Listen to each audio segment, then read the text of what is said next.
To make a double crochet poof, start with a chain of 3.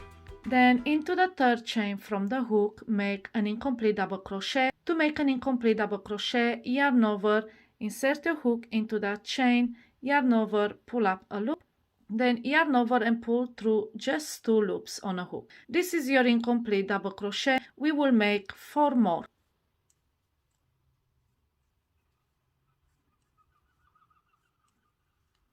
Now we have 5 incomplete double crochet plus our chain on the side, 6 loops in total. We have to join them by yarning over and pulling through all the loops. When you do that, it will gather the stitches around.